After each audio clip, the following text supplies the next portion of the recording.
Good morning, my lovelies. How are you today? I hope you're doing well. It's good to be here. I love coming here. I love doing it. I love that you guys are interacting with me, either leaving comments or sending me private messages. Guys, I love it. Please keep it up. Let's go. Let's have this conversation. Let's make this page a little bit bigger than it is.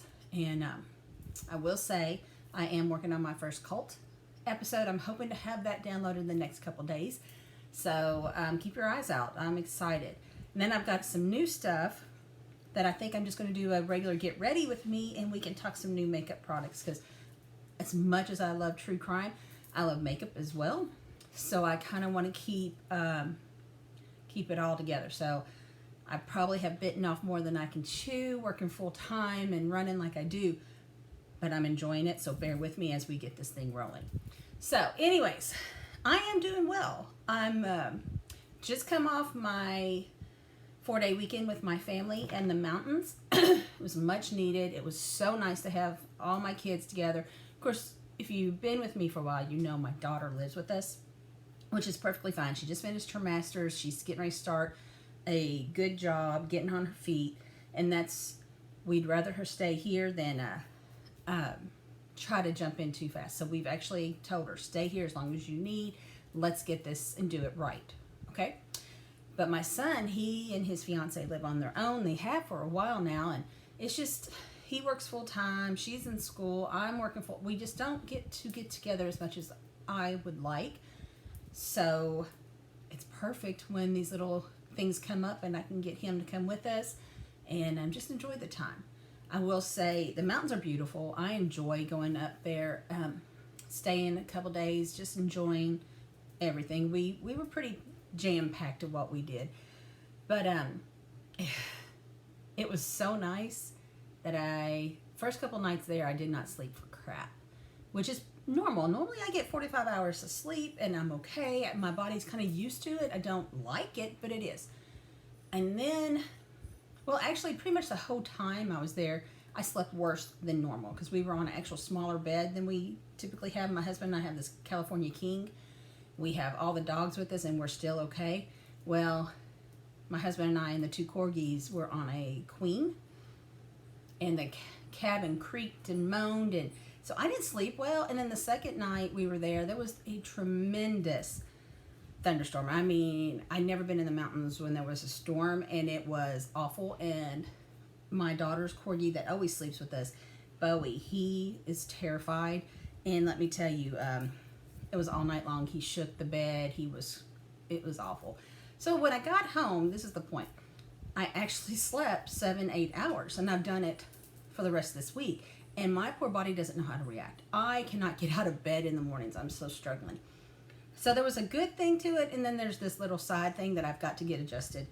I won't say it's bad. I really do need more than 4 hours a night of sleep. But yeah, I got to figure something out. So anyways, here we are. If I'm looking a little haggard, that's why. But we're okay. We're going to do our makeup while we talk about this episode. And we are here talking about Evil Lives Here. We are in season 3, episode 2, titled The Monster I Married. And it was originally aired in January 7th, 2018. There's a lot to unload in this episode. So put your boots on, kick back. This is a tough one. I really struggled with this. So I actually watched this episode like 3 times, trying to just comprehend. And I really did. I struggled. And in a very weird coincidence, I listen to a lot of podcasts. So in the mornings, if I'm getting ready for work and I'm not recording, I throw on either YouTube or a podcast. And when I'm driving, I typically listen to podcasts. And should be no surprise to anybody, it's all true crime. I watch a couple makeup videos on YouTube, but I watch a lot of true crime, and the podcasts I listen to are all true crime. Anyways, so one of the podcasts I listen to regularly, this week's episode was on the same subject as what I'm doing. And in a strange coincidence, I thought, I'll listen to it to see how I can add to it at the end. I will say I did listen to it. I love it. I will link the podcast and we'll talk about it a little bit later when I get to that part. I did not talk a whole lot about it because I was afraid to veer from this episode. So what they were talking about was very interesting and on the flip side of what this episode said. So I do highly recommend it. Again, I'll get into that and tell you who I was listening to, what I was listening to. But I didn't talk about it as much as I thought I would because it was such different. So their podcast veered away from what Evil Lives Here to. So there was two sides of the story, which is perfect. When you're wanting true crime, you want both sides, right? But I didn't want to confuse this. So we'll get into that a little bit later. But I thought it was too much of a coincidence to ignore. And so I did. I thought, well, I'll add it to this episode. I should have thought about it being two different sides of the coin. But anyways, that will be at the end. As always, I'll link the websites and information that I use in the description box. I will link the podcast as well. So I don't usually do it, but sometimes, you know, those coincidences smack you upside the face and you're like, it's telling me something. I need to go ahead and get going. So like I said, though, I watched this multiple times. I could not wrap my head around what I was hearing, what I was seeing, and it did help seeing the opposite side of the story because, well, we'll talk about that. I don't want to get too much into it. I had a lot of static with this episode, so I'm hoping I don't convey that to you, even though this intro is a little bit longer than usual, but, you know, I needed to catch up with you all. So I love just talking to you. But I will start with some trigger warnings, and I don't even know where to start. Let me just say there's trigger warnings everywhere. If anything bothers you, this probably is not the episode for you. I mean, there is sexual assault, rape. There is spousal abuse, murder. I don't know what this guy didn't do. I mean, I'll be honest with you, and especially after hearing the flip side on the podcast, I don't know what this guy didn't do. So it's everywhere. Oh my gosh, it's everywhere. So just be warned. If you have to click out, I understand. So we are going to get started eventually. Here we are. We're finally going to get started. And I've got such a mess in front of me. It's crazy. Bear with me. I'm going to try to do my best. I haven't completely unpacked everything from my mountain trip. I don't know why. What was I thinking? I don't know. But we're going to get started. And yeah, just bear with me, guys. I enjoy doing this, and I'm still learning with you. Okay, so we start hearing from, I don't even know where I'm at. Here we are. A lady named Cindy Brown.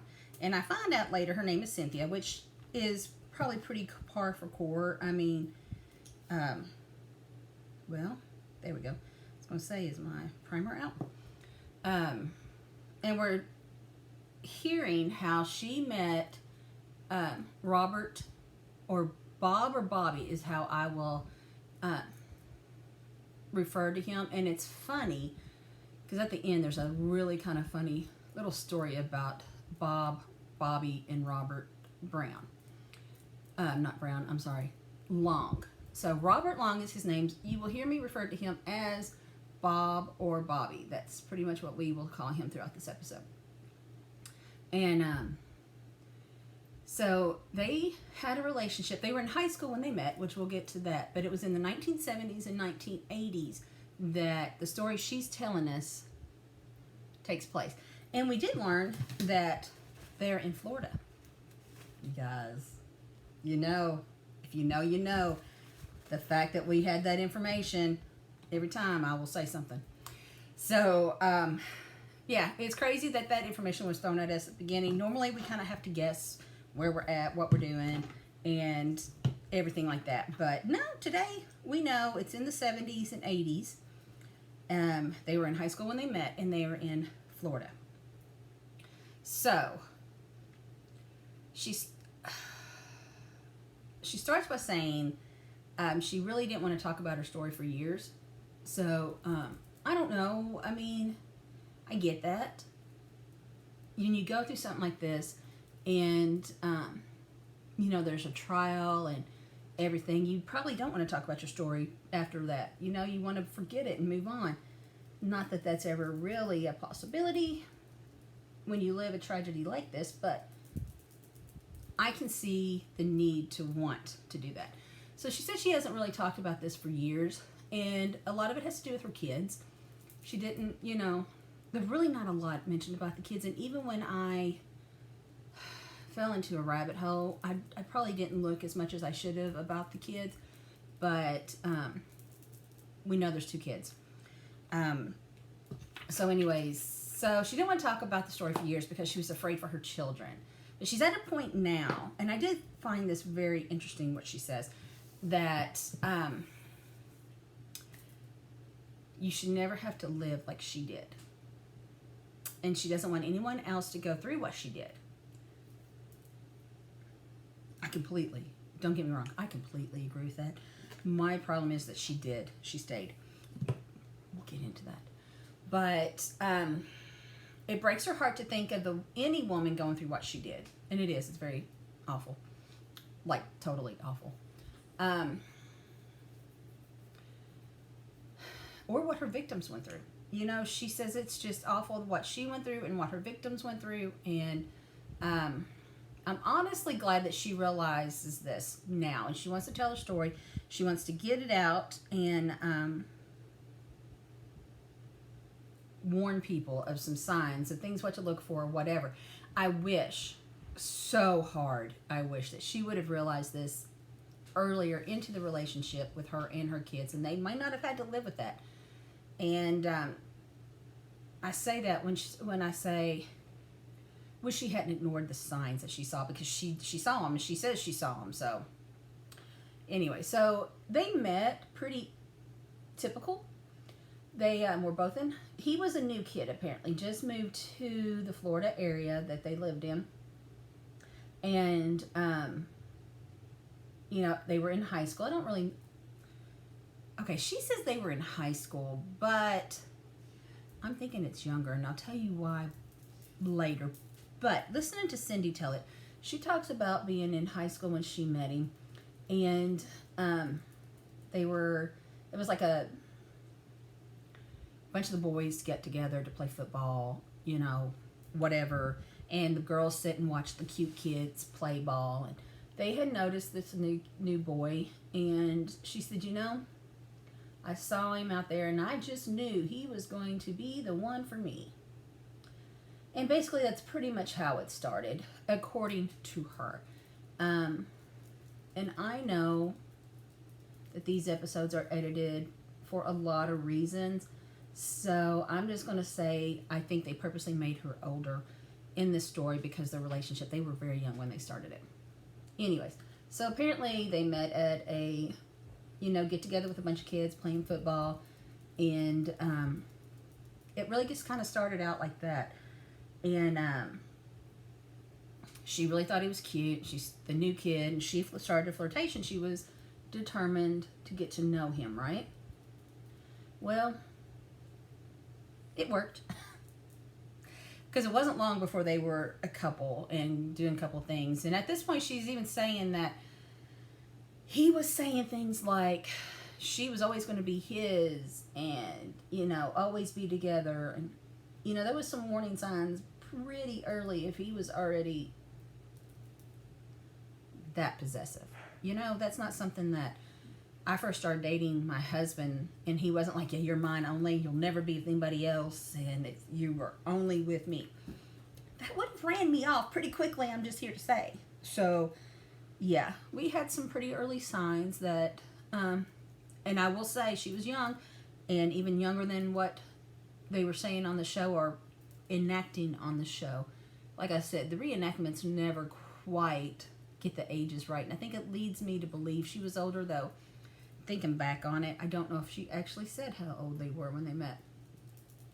But anyway, so they start dating, and it's pretty exclusive, and he's already showing signs of possessiveness and such like that. But she said, she thought he was such a sweet boy and loved the fact that he wanted her so much that he was possessive.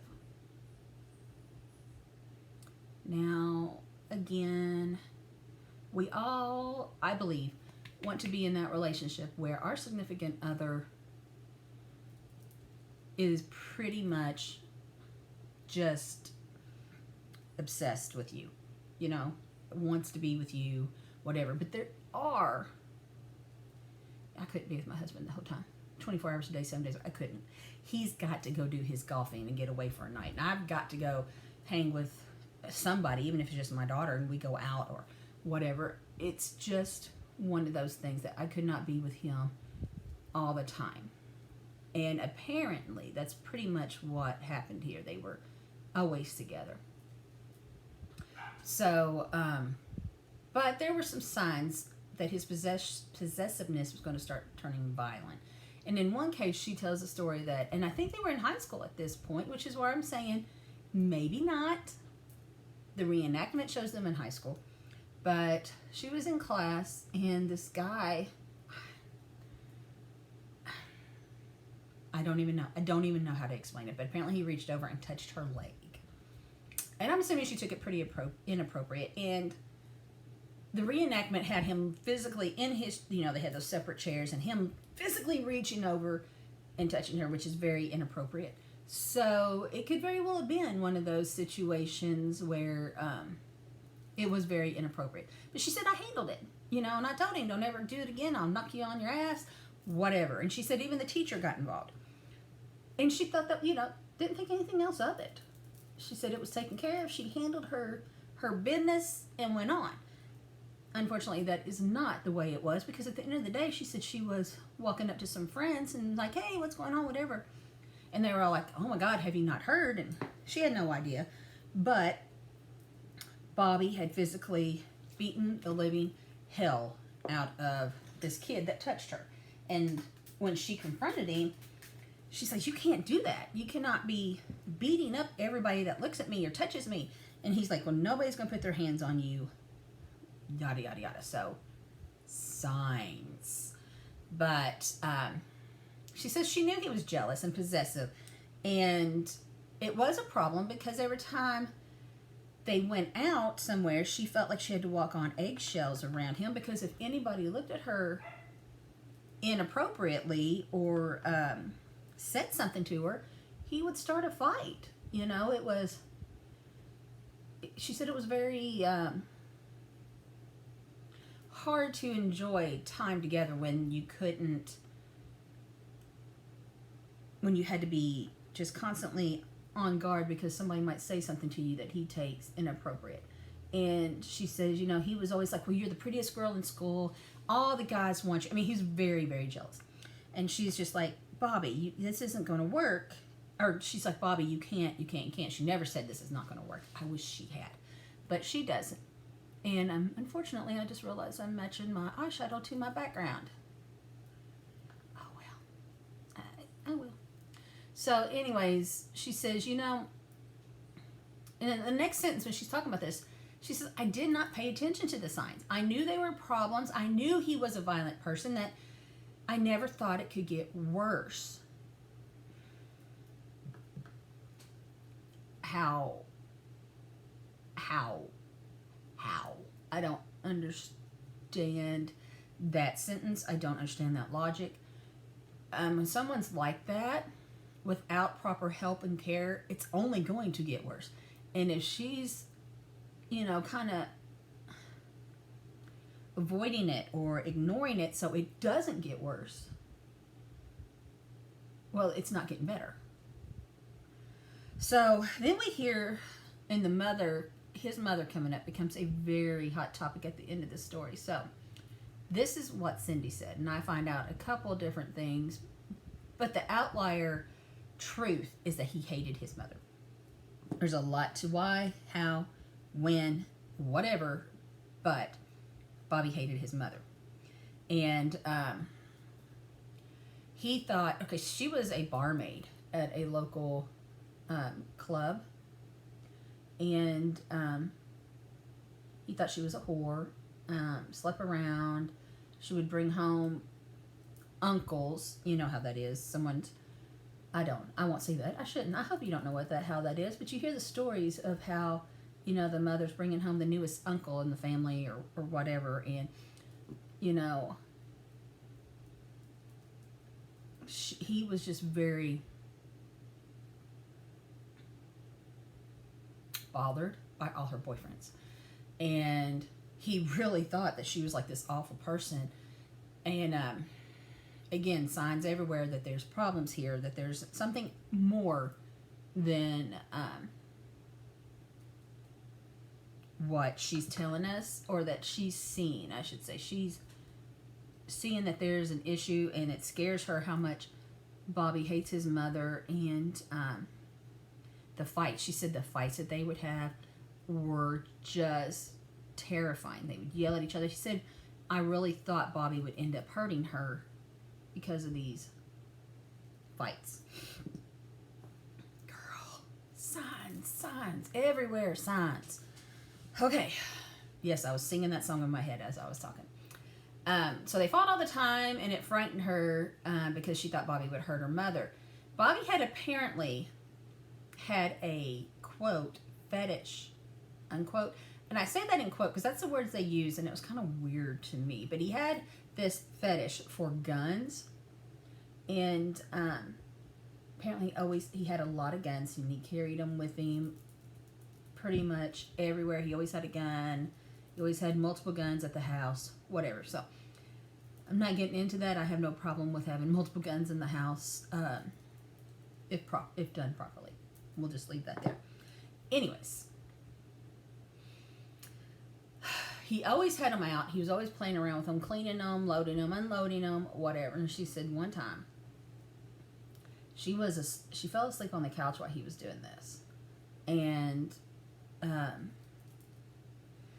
I'm trying to really do justice of what this was, because it literally scared her to death. But she woke up and he was pointing this gun at her, and then pulled the trigger while she was sitting there staring at him. Nothing happened, and it scared her, just scared her. So apparently he did a dry shot at her, and it made the sound, the clicking, the whatever, but it was unloaded. And she was just terrified and mad, as she should have been mad. And he thought it was hilarious. Like, he thought it was the funniest thing he'd ever done in his life, and she was mad. Whatever, right? I gotta take these off. It's jiggling too much. Okay. So, you know, even though she's mad, he's laughing, and you know, she's like, that's not funny. He's like, oh no, it was a little funny. Signs. Hello? I watched this one lady on YouTube that likes to wave a red flag. It's a great idea, because how are we missing red flags here? Anyways, so again, signs. And this song's going to be in my head all day. But I don't know how she missed the sign that he was violent, that he thought it was funny to pull a gun and, even not loaded, aim at her and shoot it. And she said, quote, I'm a fix-it kind of girl. I think I can change everybody in the world for the best, end quote. It's a pretty shitty way of saying that she stayed to fix him. And she did. She thought she could fix him. And she thought the thought of losing him was so heartbreaking to her, because she loved him. And as she said, she was completely blind. So when he asked her to marry him, she jumped right on that shit. Yeah. Okay, I gotta come off screen and do this. I'll be right back. I'm back. And I apologize, because there's just some things I can't seem to do and talk. One of them is the eyeliner. So when I'm out, I just like to go ahead and do my eyeliner, pop the lashes on, prep the face, try to make the best of it while I'm gone. But sorry, I do have to pop out to do that. The other thing is lipstick. So I don't know if you want to see me do these while we're talking, and you know, I have to take a break to do it. I have no problem doing it. I just figured it's a little bit quicker if I go off camera and pop them on and do that. Anyways, where was I? So when good old Bobby asked her to marry him, she said yes. She ignored all the warning signs, everything that had been happening and whatever, and said yes. So they got married. And it doesn't tell us exactly how long they're married. I do find this out. And it doesn't even tell us exactly how many kids they had, because at some point you see pictures of 2, and then sometimes that look like 3 kids. But I do find out they had 2 kids. So they get married and they have 2 kids. And she was really hopeful for a normal life. She really wanted that happy ending, you know, where she's getting everything her heart desired, right? She said, you know, and Bob was a loving father. She said, you know, in those early years after the kids were born, he was very dedicated to the kids and very loving and devoted, I guess is the right word. She said, but that does change. And I will talk more about it. The details of it, because she says he changed, and then she starts telling us what happened and whatever, but there's a whole long list of things that led up to the change, and we'll get into that. And of course, we know Cindy is going to say that the kids were the main reason that she never left the relationship. I don't know. I don't know how I feel about that, because in many ways, I get it.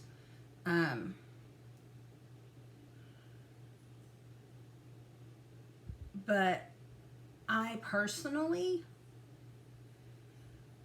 could never stay in a relationship that turns into what I'm about to tell you.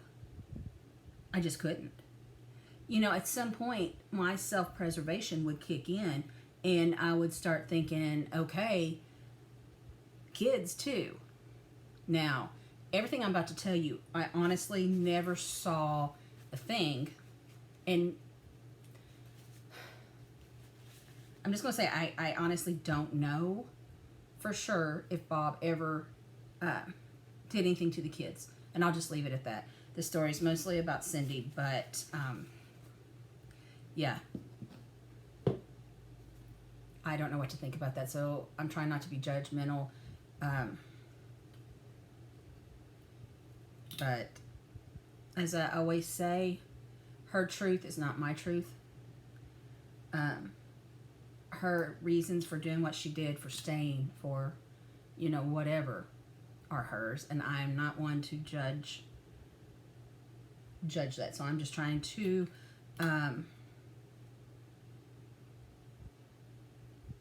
tell the story the best of my abilities without being judgmental. As always, please forgive me if I am.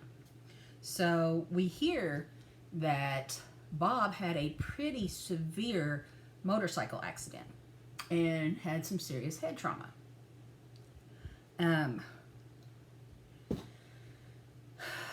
And due to that, and there's a whole lot more that they don't talk about that I will get into. That's what I was saying. There's a whole lot more to this.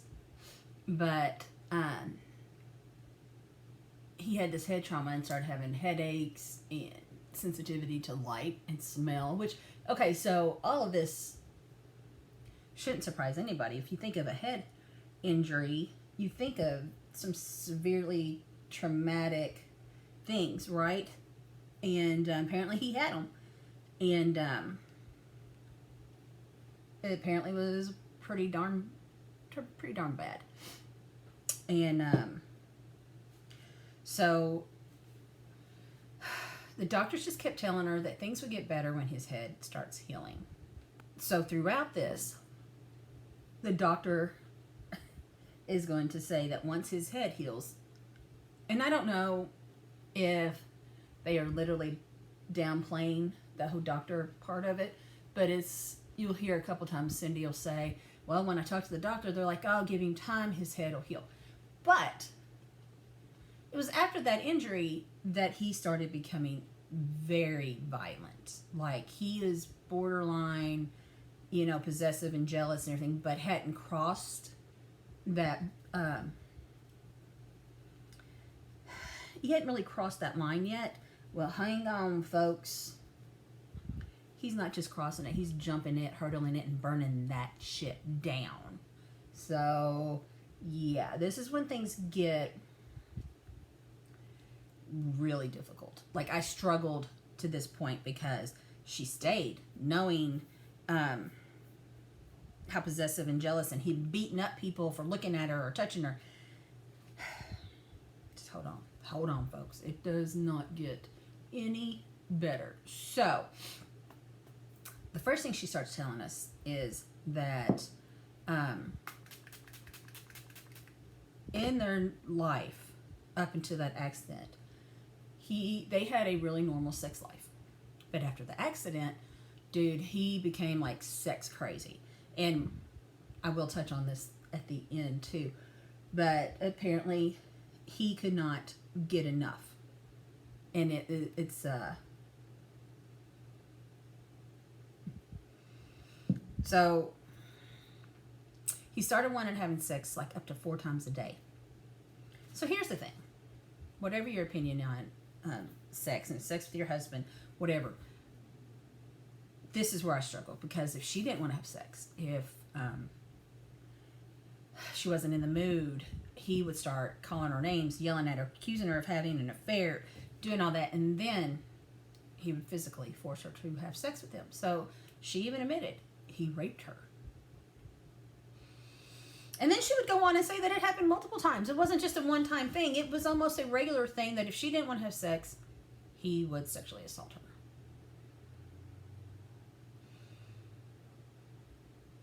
Okay. She said it was the most humiliating thing she'd ever had to deal with. And yet, she stayed. Me clear out that mojo that I've got going on, because I really don't understand. I don't. But okay. I got that up in my... I'm gonna have to buff that out, aren't I? Sorry. Okay, so where am I at? Okay. So she said she talked to the doctor, his doctor, about how he was acting. And this was when he would tell her, well, he'll get better with a head injury. So I got 2, 3, 4, 5 million questions here. For one, did she tell this doctor that he was forcing her? And if she did, why did the doctor not say or anything? Now, my thought process is, because she was so embarrassed, she said, she probably never told the doctor. But then I gotta say, did she tell the doctor that his sex drive was getting out of hand? And I've got to say, from what I know, listening to the podcast, I learned that from the podcast, they probably had a really good idea that his sex drive had gotten, what I consider to the point of almost dangerous. I mean, seriously, it's funny because listening to this podcast, they made a joke, you take Viagra after 4 hours. If it doesn't get better, you're supposed to call the doctor. And in this case, he was going all day. So it was dangerous. And that's what I'm saying. It was dangerous, not just for the wife who's being raped when she doesn't want to have sex with him, but it can't be very good for him. However, the doctor's just like, he'll get better when his head starts healing, he'll get better, yada yada yada. And I physically revolted, because I'm like, did you tell him? Did he know that? Did the doctor know that your husband was physically forcing you because of this excuse of his head trauma? Come on, it just makes me so sick to my stomach to think that. So now, besides the sexual assault, he, in probably nobody's surprise, starts abusing her. He's hitting her multiple times. He's physically hurting her, choking her out. It's bad, like what he's doing. And I also had a few questions on that. That being, did he do this to the kids? If he didn't, were the kids around? Because in the reenactment, they were. And again, you can only trust the reenactment to, to a certain point. Because it's not truly, it's a reenactment of someone's version of what you're hearing. So I have to think if, in a lot of these reenactments, I have to think are close to the truth, because the person telling the story that lived it is probably, I don't know. I mean, I would think they'd have some kind of say in the reenactments. And if they do, then the kids were around. So he was abusing her, which, like I said, shouldn't surprise anybody. He's just built up to this. It doesn't, like I stated, it won't get better unless he gets help. He's not getting help, so it's just going to continue to get worse. So she says that because of her children, she was afraid to leave him. And he threatened to keep the kids, to take them, do whatever. Okay. I know this is early 80s at this point, and I don't know what it is like in the family courts, but I do know that for many years it was extremely hard to take kids from mothers. But that's not something she probably thought about. That's not something that, she was just like, he's going to take my kids. So I get it. But all of this is just making me crazy that I would start banging my head on the wall if it wouldn't cause if it wouldn't cause a headache when I just went and got medicine for headaches. So we don't want to do that. So instead, I'm just shaking my damn head. I'll be right back. Okay, so sorry about that. We are now back to Cindy, and she's telling us, of course, she's working, and I find out, and I'll go ahead and just draw that in, that when he had his wreck, he couldn't work for a little while. We'll get into more details about that, but he couldn't work. So she was working, and we find out that Cindy had made a friend named Martha at work, and Martha would drop by the house. They would talk, they would hang out. I don't know the whole friendship. It doesn't really say much except for, I had a friend named Martha, and she would come by the house. So one day she come home from work, and Martha's car is already at her house. So she goes in, she's looking for Martha. Her car's there, and Bobby comes out of the shower, and she's asking, where's Martha? And he's like, I don't know what you're talking about, yada, yada, yada. And he's like, well, the car's outside. She says, oh, well, maybe she rang the doorbell when I was in the shower. I didn't hear. Okay. However, come on.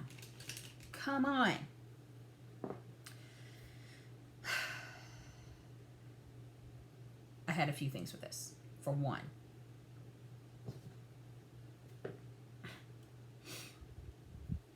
the car's in your driveway, right? Or at least that's what it shows. The car was in the driveway. And you didn't pass Martha as she was leaving, and you were coming out. This really doesn't make sense, okay? It really doesn't. So, what happened? Where did Martha go? We know she left. I do know that she left. Why is her car still there? Whatever. So anyways, there was a lot of questions on this section. Just on where did Martha go? So anyways, they go out on a date. So they go out to dinner and a movie. And when they come back, the police show up at their house. Does anybody else see a bunch of red flags that she's ignoring? And they come to the house asking for Robert Long. And they tell him, and her, because she's with him, that Martha had shown up at the police station, beat up, and was accusing him of sexual assault. He had raped her. Well, of course, he's denying this. He's saying He's telling the cops. Now remember, he had told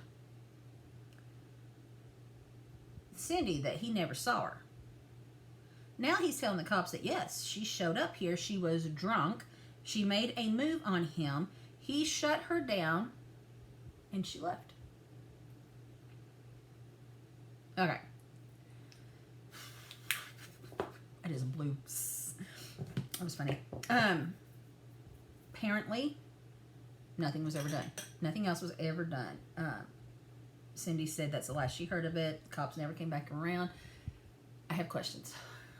She does say she asked Bob, I asked you earlier if you'd seen her, and you said no. Why'd you lie?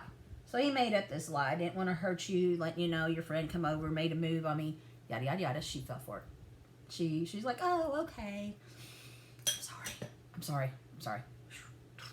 Okay. So, second question, she worked with her. How did that work? When you go back to work the next day or the following Monday, whatever, and you're seeing this woman who has accused your husband of raping her, and you blindly believe she believed him, even though he was constantly raping her. Maybe she hoped that by raping her, it was just an isolated thing. That she was the wife, whatever. I don't know. But how do you not question it a little more? How does it not get in your head and you start thinking, oh my God, he does this to me. What's to stop him from doing it to others, right? Apparently, that question never, if it popped in her head, she never told us it did. So I'll just leave it at that. But how, again, signs.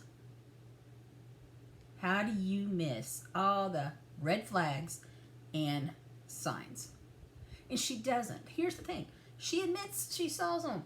She admits she questioned it. And that's all. That's all she did.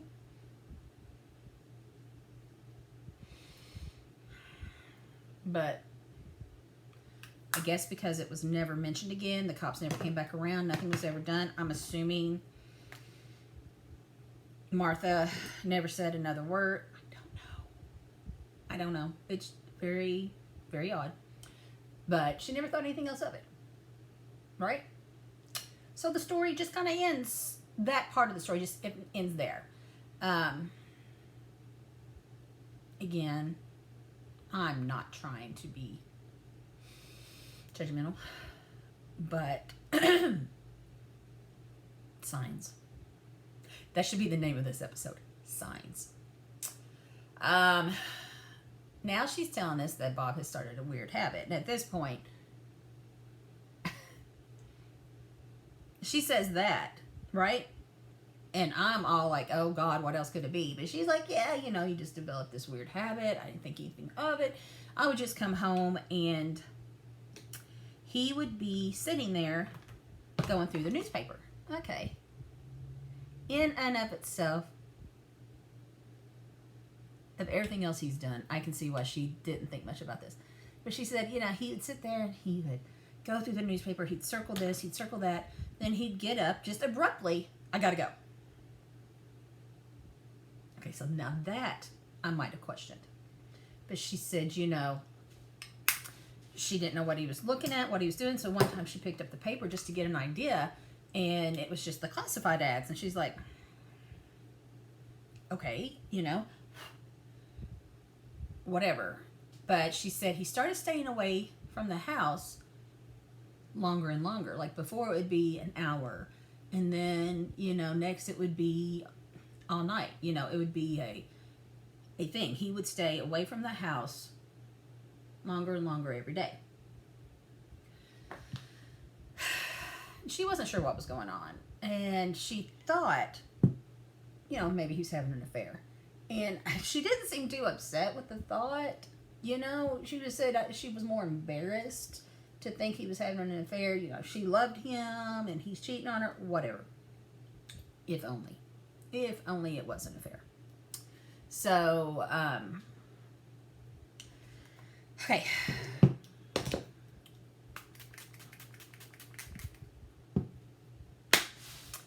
But she said it was also a relief when he wasn't there. Even though she thought he was having an affair on her, when he wasn't there, they weren't arguing and fighting. I get that. So she never really questioned the habit and what she knew. She knew if she did question it, it'd make him mad and he would hit her. So she just completely never questioned anything. Even when one day she was out shopping with her daughter. Doesn't say the age of the daughter. It's okay. And the they're putting stuff in the back of the car, and the daughter's like, "Hey, Mom, look at this." And her daughter handed her mother a used Tampax or tampon or something along those feminine hygiene things. It was in the back of her car. So, first, gross. Second, oh my God, your daughter just picked this up and handed it to you. And third, shaking my damn head.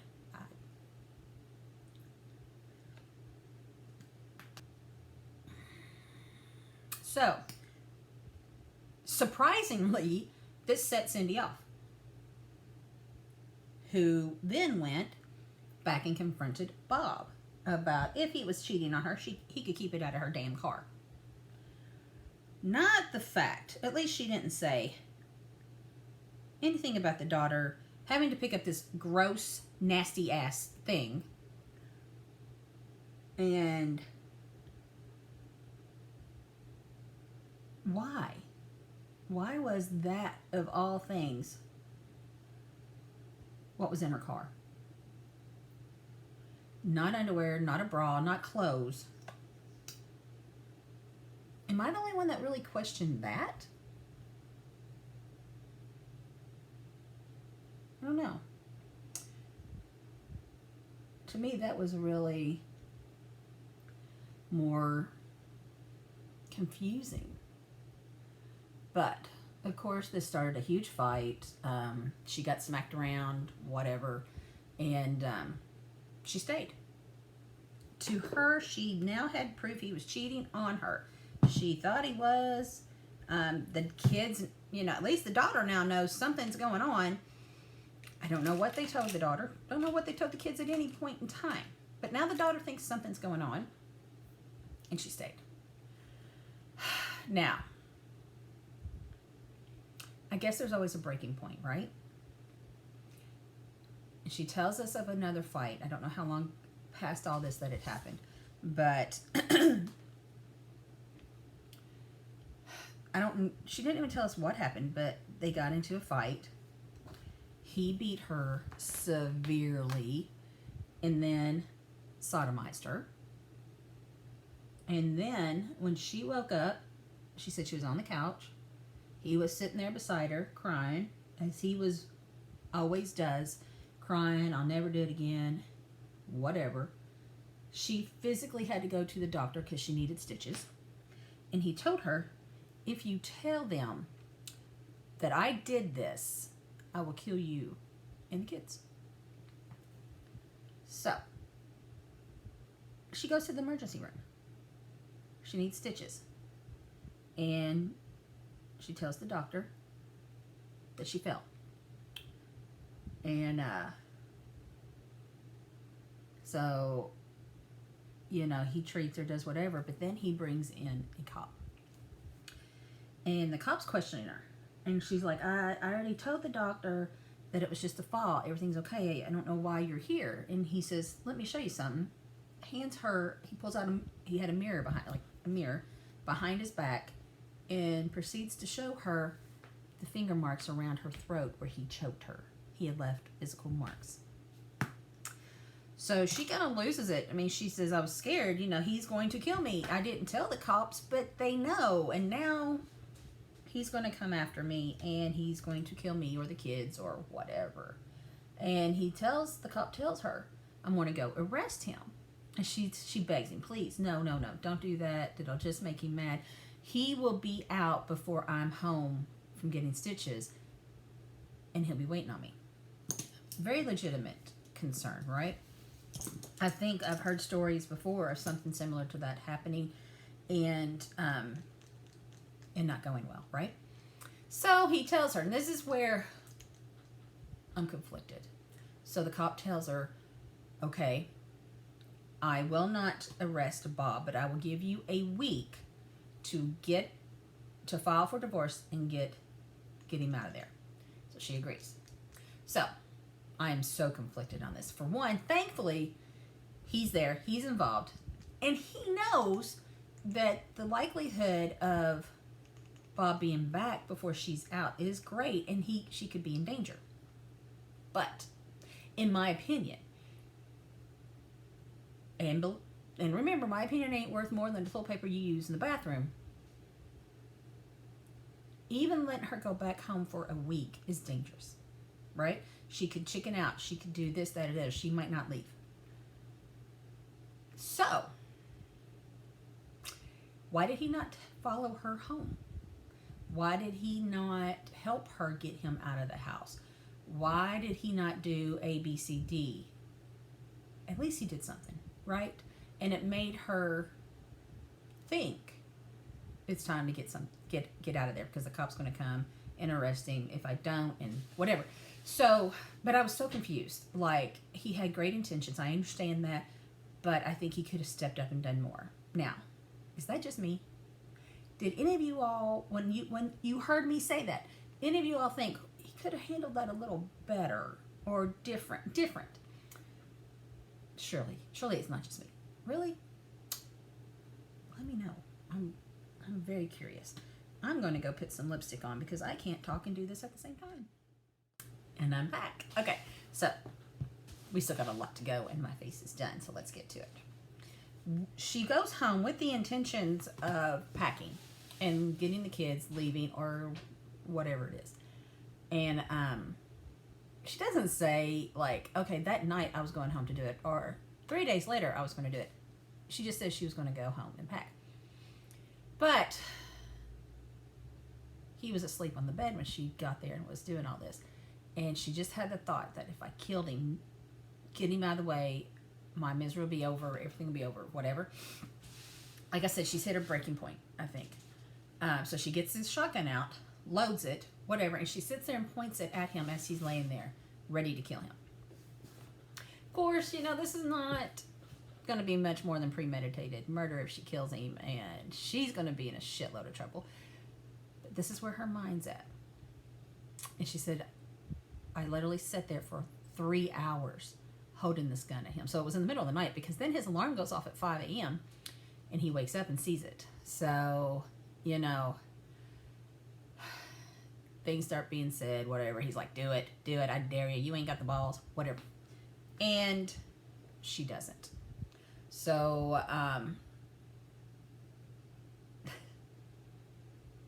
she makes it sound, at first, she makes it sound very easy. And then after that, she tells us the truth. But she's like, yep, nope. I went 3 days later, I was divorced. Okay. So the day she gave him the divorce papers, apparently he was very violent. Shocking? No, me either. And she said he started kicking things. He I don't know how he did it, but he apparently kicked the phone off the wall. He hit her with the phone. So he's hitting her, throwing things, whatever. He threw a temper tantrum. Just a flat-out temper tantrum. But she said the divorce did not stop his abuse of her. So he'd keep coming back, and he'd hit her. And she even says, she's divorced or getting divorced from him, and she doesn't know why she didn't call the cops at this point. And I'm like, why didn't you call the cops at any point? But she never did. So she tells the story of one day she come home from work with the kids. The reenactment has the kids there, and he is sitting in her house. And she's telling him, you cannot be here. You have no rights to be here. And of course, I have every right, yada, yada, yada. Whatever.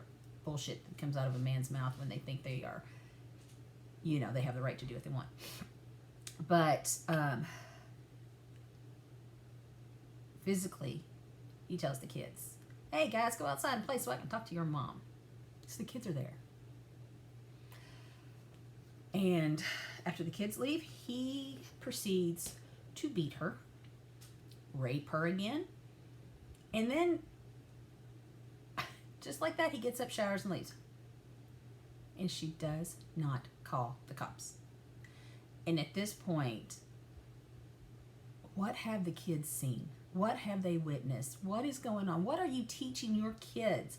Because they are not babies. They're seeing this, and you're making it a normal thing. Shortly after that, Bob decided to move to Tampa and got a girlfriend. So Cindy's like, I had some peace for a little while. So she said she was a creature of habit. So every morning before work, she'd get up, she'd turn on the news, she'd sit and have her breakfast and watch the news. And she started hearing stories of women in the Tampa area that were being raped and killed, just their bodies being dumped. She said, you know, I kept up with the stories and never thought anything of it. Every morning I would hear the stories, I'd stay updated, whatever. And the news were saying that they might have a serial killer on their hands. And even Bob called her one day, and apparently he did this often. He'd call her, check in, and kind of keep tabs on her. He still wanted that control. And she's like, she said, I asked him, so what's going on in Tampa, Bob? She said, women are being killed, yada, yada. And his response was, and I quote, well, that's why I tell you, you can never be too safe, end quote. Okay. But she didn't think anything of the warning. She didn't think anything of, you know, anything. Because he called often. He kept in touch. He apparently gave these kind of warnings to her all the time. She was just going on as she ever did. You know, there was nothing different, nothing new. She was basically still acting like they were married. He was still controlling her, even though he was in Tampa, had a girlfriend, whatever. But I never understood why she let him keep those ties. I mean, she is finally free. She's got her kids. She's doing her own thing. And she's letting him. And I would almost say, well, you know, in my case, I stayed in touch with him because of my kids. But that's never been mentioned. There's never been any talk of him seeing the kids, doing anything with the kids, being a good father after his motorcycle wreck. Because apparently before, he was a really good father. After that, he wasn't. So he called her again one day, and they're talking about the killings in Tampa again. So she thought, and I don't know why she jumped to this conclusion, but she thought he was calling to tell her that his girlfriend had been a victim. I don't know how she got to from point A to B. I really don't. That's really kind of weird. But he says, however, he was calling to tell her that he was the killer. And she laughed. Yeah, because there's nothing in him that would make her believe that he could do that. And she tells him, this is not funny. That's not a funny joke. Again, why would she think it's a joke? These women are being raped and beaten and murdered. Hello, what? Everything except for the murder he's done to you. Your friend accused him of doing it when he came to her house, and you're like, yeah, he couldn't do that. He doesn't have it in him. However, when she tells him it's not a funny joke, there's a voice on the other line, a police officer, that tells her that it's not a joke, that he has been arrested for the rapes and killing in Tampa. And then Bob proceeds to ask Cindy, please tell the kids that I was in a car wreck and I'm dead. And she's like, no, I'm not doing that. No, they're going to know the truth. So, of course, after he was arrested, police wanted to question Cindy. And she found out that Bob had admitted and confessed to being the classified ads rapist. And he'd been doing it for years. And then she's like, oh my God, that's what he was doing at the house when he was reading the paper, circling things, getting up and leaving. For hours, sometimes overnight. yeah, he was doing this while they were married.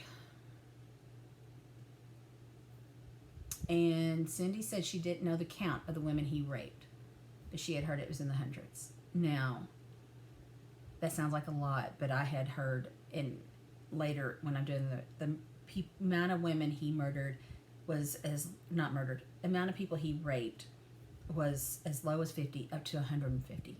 It's somewhere in that awful, awful, awful. No. That awful number. So Cindy says that she wanted to confront him. So she talked to his public attorney and wanted to talk to him. She wanted to know what he was thinking, what he was doing. And she said he apologized for ruining her life and the kids' life and everything that he had done to them. She said he never apologized for hurting those other women. No, because he's a psychopath. There's nothing in him that's sorry, and I even have a hard time believing he was even sorry for hurting you and the kids. I mean, he was getting off on this. But she believed him that he was sorry for hurting her. So Robert J. Long was charged with 9 counts of first-degree murder, plus other charges of sexual battery and rape. He was convicted of more than 30 counts of murder, sexual battery, and kidnapping. And he did receive the death penalty. So as of the airing in 2018, he was still sitting on death row. I will get that update. I will let you know where they're going. But she's like, at this point, she's like, it's been 32 years. So this happened in the 80s. And she's like, I don't understand why they haven't gone on and executed him. She says, it's been too long. He's been sitting there getting, free as a bird, basically. So Cindy says that there's this clip, and they show it on the episode, of him, of Bob at the trial being led away, and he spits at the camera and cameraman. And she says, yeah, that was Bob. That's him in his true colors. She tells us that after she went to jail, she worked on rebuilding her and her life and her kids' life, and it was very difficult. She said she lost friends. She said her kids lost friends because nobody wanted to be friends with someone that's dad is a murderer or who lived with a murderer or whatever. She said even some of her family quit talking to her because none of them could believe she didn't see the, say it with me, signs. And that she had to have known that he was doing this. So she ends the episode by saying she regrets not pulling the trigger that day. She said, I had the chance. He was there. I was loaded. I was ready to go. I should have done it. She says, if I had killed him that day, all these women would be alive. Would not have been there would not have been more, because he didn't start murdering until he moved to Tampa. So he never murdered when they were married, but he raped. So she could have limited the people he raped. She said so many lives were ruined that she could have prevented if she had just taken care of him that day, at that time. I don't know. What is your thoughts on that? Because yes, she's true. She's telling the truth. If she had murdered him, none of that would have happened. Her life would have been ruined. And then the kids' life would have been ruined. And they would have had to move with family, friends, whatever, because dad and mom both been gone. She might have been able to get a battered woman plea, whatever, but she probably would have still faced time. Because think about this. It was premeditated. She was planning it. He was asleep. So he wasn't physically abusing her, physically hurting her, any of that. He was asleep, basically vulnerable when she would have killed him. But she's not wrong. That's a very... I don't know. Let me know what you think. So, while you're pondering that, let's look at some online research. Now, I'm going to say Robert Long, Bobby Long, whatever. Robert Long is a very popular name. I even have an uncle named Robert Long. So, when I pull up Robert J. Okay, sorry about that. I was just talking, having fun, and my thing went black. So let's start over with that. And hopefully I don't have problems finishing this video. But, so the name Robert J. Long is very popular. Like I said, I even have an uncle named Robert Long. So when I researched, the first thing I did, I type in Robert J. Long. The first thing that comes up is this admiral. and all his qualifications or whatever. And I'm like, yeah, no, that's not the right person. That's a whole different story, right? So when I pulled up Bobby J. Long, I found what I wanted and what I needed. And of course, the first place I found was Wikipedia. And again, I'll link all pages down below, even the podcast. Everything will be below for you to review. So in Wiki, I find out that Bobby Joe was born in 1953. He has a death date of 2019. So he was executed by the state of Florida in 2019. Reading this, it tells us that Long abducted, sexually assaulted, and murdered at least 10 women during an 8-month period in 1984.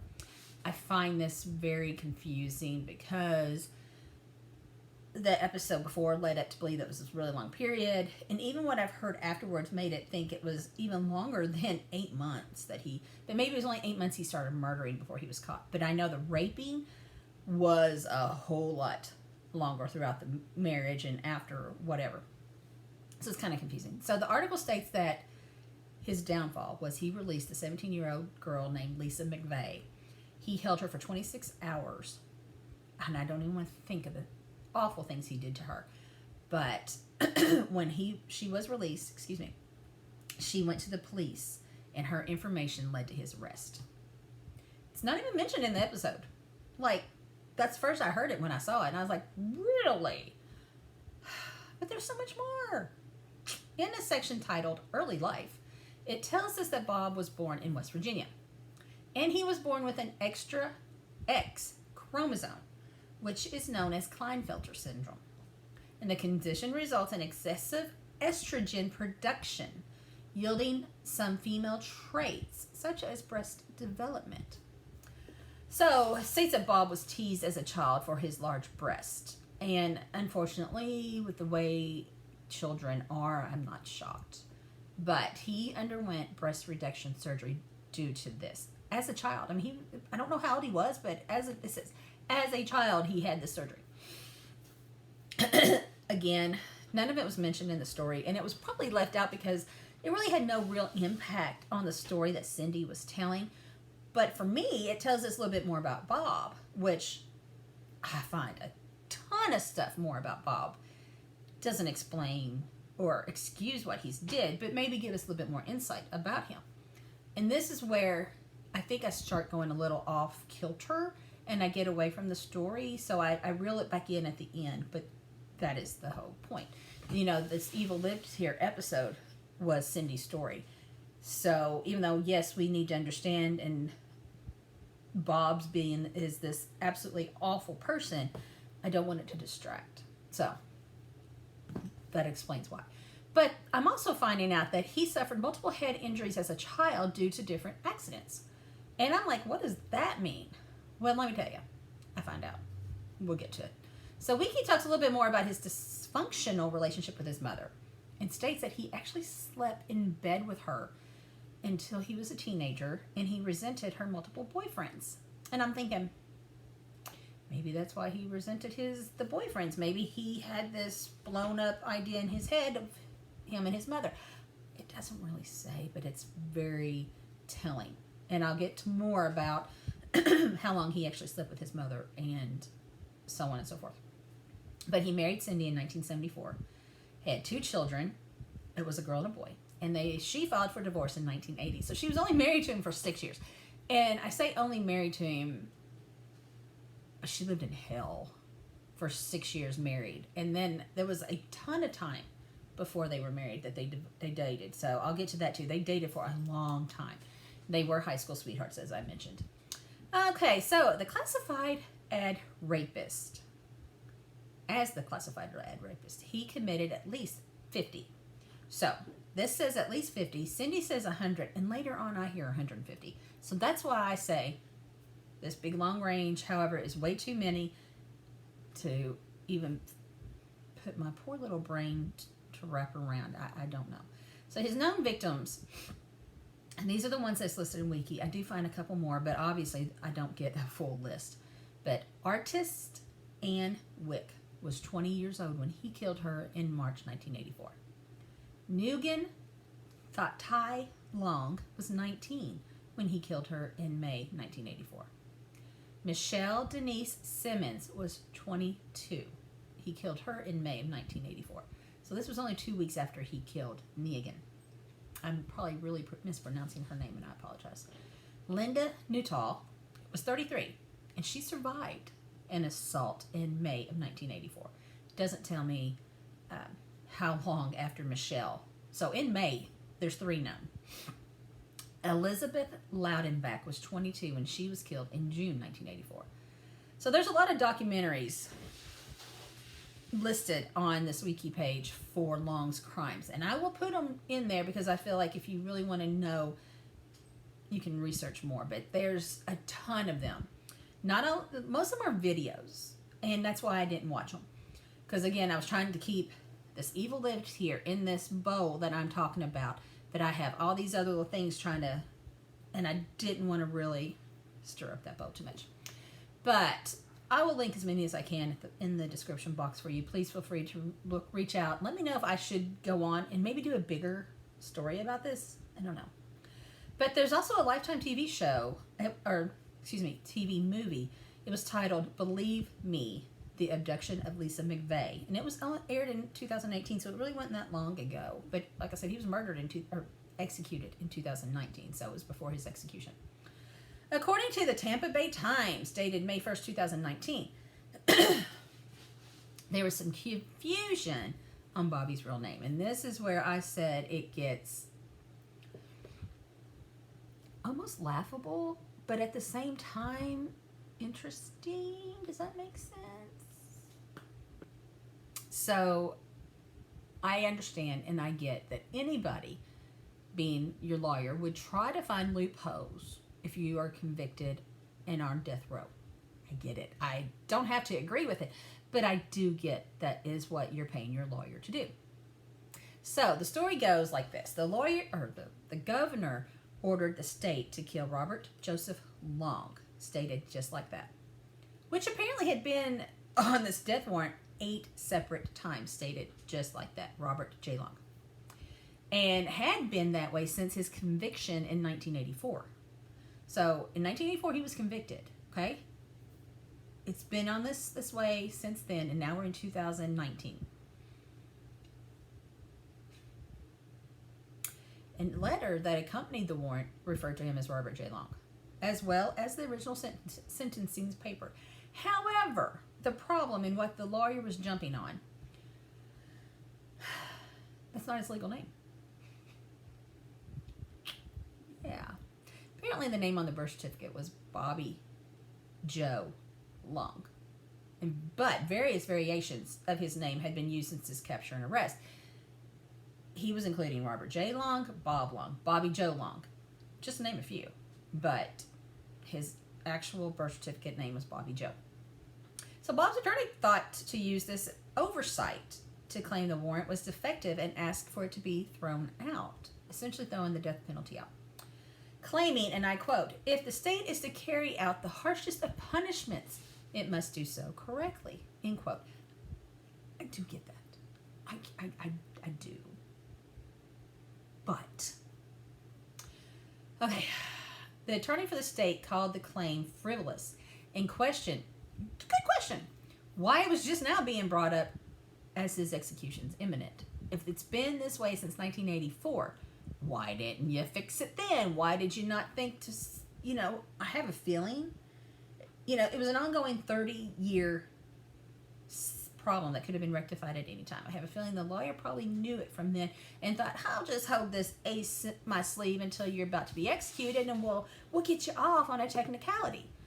So, okay, I see you trying to get him off of death penalty, but why would you not go ahead and try to get him out of jail, period? Get him out, totally. So, it says this article was written before he was executed. And it states that the judge hadn't ruled on the issue. But we know he was executed shortly after. So the judge probably ruled that I'm thinking the judge obviously didn't change anything because he was executed. But it was a good try. So now I'm on Murderpedia, and y'all know I love this site. And it also gives me 4 more victims that wasn't mentioned before. It doesn't tell me much more than their names and age. Chanel Devon Williams was 18. Kim Marie Swan was 21. Vicky Elliott, age unknown. And then there was another unidentified woman. So that's just, I think I named 9, which might have been the 9 he was convicted of. So, most victims were strangled and asphyxiated. However, he shot one. And then on the other time, he cut the throat of another. It says before Bobby killed in Florida. Okay, so this is confusing. And it's mentioned a little bit in the podcast. So, after his divorce, I don't know, it was before he went to Tampa, after he went to Tampa, or he moved to Tampa and then decided to move to California and then came back. At some point, he ended up in California. And he rented a room from, it gave us the name, she was irrelevant, truthfully. And he dated a 17-year-old girl. Lived across the street from him. 17. This is a grown-ass man with 2 kids, and I don't really know his age. However, he was probably in his 30s. So he began contacting women through the Penny Saver and other classified ads. And when he found the woman alone, he would ask to use her bathroom, brutally assault, and rob the woman. He admitted, I'm assuming he admitted it because there's quite a bit of details into this, but the crimes were never prosecuted by the California authorities. I guess maybe my best guess is he admitted this once he was already on death row, and what else can someone do to him? So they probably decided it wasn't worth giving him more time on death row. I don't know, but I'm thinking he admitted it because they had these details.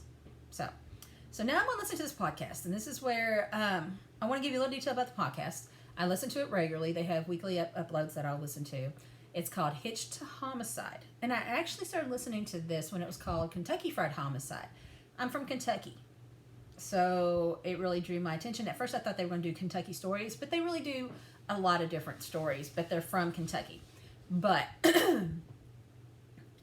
it changed from Kentucky Fried Homicide to Hitched to Homicide. So the reason I'm doing this is, and I've never done it before, is because they did this story right at the same time I was doing the story. And it was just kind of like, interesting. And the title of the story, and it's so funny, it's just funny. It's titled, Serial Killer Bobby Joe Long, Red Fibers and Red Flags. Red flags? Signs. It was really, it was kind of a sign. So I found it interesting that the episode aired at the same time I got my story going. And I thought, hey, I'd include it. Hopefully it won't be a problem. Because like I said, I'm going to include some information that they give us. But I'm also I didn't go into too much detail because they went one direction and I'm in another. I'm in this little bow here with the Evil Lives Here story. So I do highly recommend this podcast. It's really great. So check them out. I am linking them below. So Chris and her husband Rob do this podcast. And I find out immediately that Bobby Joe's mom was a very overprotective mother. But he still sustained a ton of head injuries. Remember I said he had multiple head injuries as a child. So we're going to talk about that because I found it very interesting for the simple fact that, it says he had this motorcycle wreck and head injury that caused him to lose his mind. But no, there's a history of this shit. So here we go. And I did get all this information from the podcast. It states that he had a fall and a stick apparently protruded into his eye. Very sickening.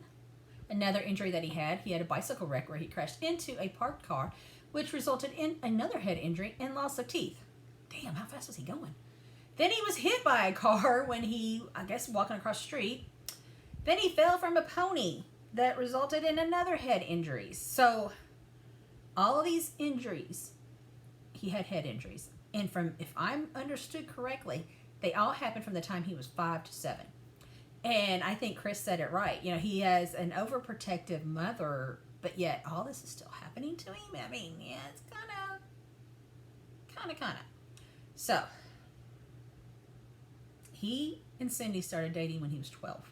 So like I said, they weren't in high school yet. And at age 13, he decides he no longer wants to sleep with his mother. So he's been sleeping with his mother in the same bed from the time he was 13. And it's probably why he did not like the boyfriends. He was probably having to get out of the bed, go sleep somewhere else, so Uncle Tom, Dick, or Harry can sleep in the bed with Mom. And then I'm thinking, oh my God, he's sleeping in the same bed she's having sex with many different... There's a lot wrong with that scenario. But okay, so by the time Bobby is 21, he's a high school dropout. He's enlisted into the military. Didn't stay long. Had his motorcycle wreck. Was married and had 2 children. So if he was 21 and he got married, or no, he was already married. I don't know how old he was when he was married. I think they only were married 6-7 years, so they were still very young. And during the recovery from the accident is when he became hypersexualized and hyper-violent. So there was like this story where he was in a cast, because in his motorcycle wreck, he also broke his leg or whatever, was in a cast, and he was in the hospital. And he was literally pleasing himself multiple times a day. So that's why I said the doctors probably knew that he had some problems. So he's still young when all this happens, and he has a long list of head injuries from childhood. And then it's really no wonder that this motorcycle wreck, which was very severe, really screwed him up even more. He almost lost a leg, which was never mentioned in the episode. And he couldn't work. He was unemployed, which is what I was saying earlier. You know, Cindy went to work because he couldn't. That's why. But I wasn't, you know, it was hinted, and I even said it earlier, but it was never stated in the Evil Lives Here series that he was actually unemployed. He was an electrician by trade, but after all this, and when he started getting up and around, I guess, he decided to become an x-ray technician, which is interesting. So, you know, during all this time, he's abusive to his wife, he's sexually assaulting her, all this. And it states that he was fired from his x-ray position because he was making women undress even if they didn't have to. So, and it is a good thought that he wanted to do that because he would have that power. So during the podcast, it states that the classified ad rapist was active from 81 to 83. But he didn't start murdering until 84. In 84 is when I believe they got divorced. So he started murdering after the divorce. So apparently he had a long arrest record throughout his life, which is no shock, but not mentioned, right? And the podcast had a lot of great details about his arrest record and the victims. They really go into detail about the victims. So even though I'm not touching that as much, I think if you are interested, this is where you should go check out that podcast. And this is kind of where I will close on the podcast because Chris clearly says that she's not getting too much into Cindy. Cindy's the story that I'm telling on Evil Lives Here, right? So, even though I got some great information from the podcast, I don't feel like it circled back around to where we were in our little bow of Evil Lives Here. But do check it out. I mean, the story, there's still a ton more to it, and the podcast is always very well done. I just don't want to stray too far from the episode. And I always try not to. I always try to stay, I guess, loyal to the Evil Lives Here episode that we watch, even if I'm finding a ton of other stuff out. So, I enjoy the podcast. You will too, if you love true crime, which you do, or you wouldn't be here with me. Chris and her husband, Rob, they put out a great show. Check them out. So on that note, I'm going to thank you all for watching. I know this is probably a little bit longer than usual, but I really got thrown so much about this and we could literally continue on if I was to talk about his victims and his time in California, and so much more. So I hope you enjoyed the video. I hope I didn't let you down by not going into further details that I feel are outside of the Evil Lives Here episode.